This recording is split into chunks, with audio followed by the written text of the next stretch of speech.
Kahit na umulan ay hindi nagpatinag sa paghain ng kandidatura ang mga gustong kumandidato sa 2025 midterm elections. May kanya-kanyang gimmick at paandar naman ang kanilang mga taga-suporta. Si Luisa Erispe sa report.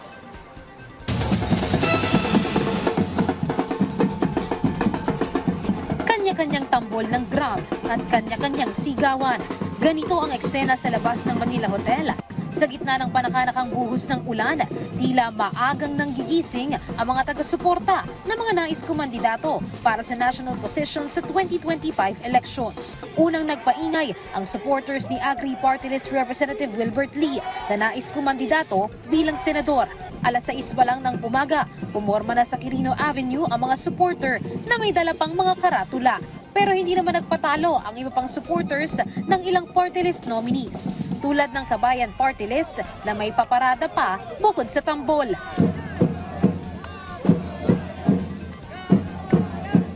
At ang Bayan Muna Party List naman na may paprograma pa bago magsumite ng kanilang Certificate of Nomination. Pero meron din namang bahagyang nagkaroon ng problema na party list sa pagbabago ng rules ng COMELEC na 10 na ang kailangang isumite na nominado.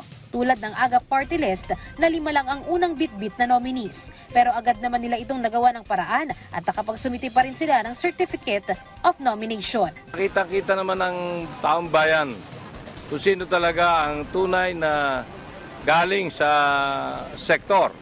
Kami, agricultural sector, ang nagtayo ng AGAP ay sektor ng magmamanok, mag-iitlog, magbababoy, aquaculture, sa fisheries, sa mga magsasaka.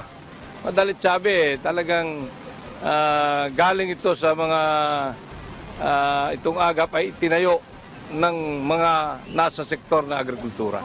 Kung may nagpaingay naman, meron din namang simple lang na nagsumite ng COC, tulad ni re-electionist Senator Francis Tolentino.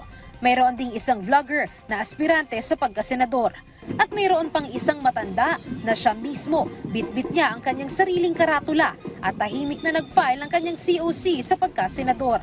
Saka na lang siya nag-ingay pagdating sa loob mismo ng hotel matapos ang kanyang filing. I need you in my life. Life is meaningless without you.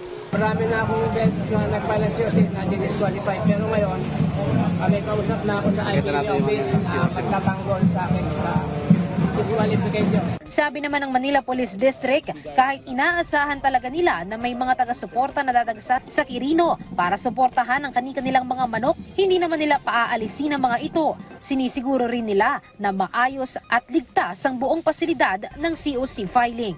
Pinapakiusapan lang namin doon lang sila sa isang side at magbigayan na lang, no? At para hindi rin makaabala doon sa ibang papunta na ibang grupo to support their candidate. Luisa Erispe para sa Pambansang TV sa Bagong Pilipinas.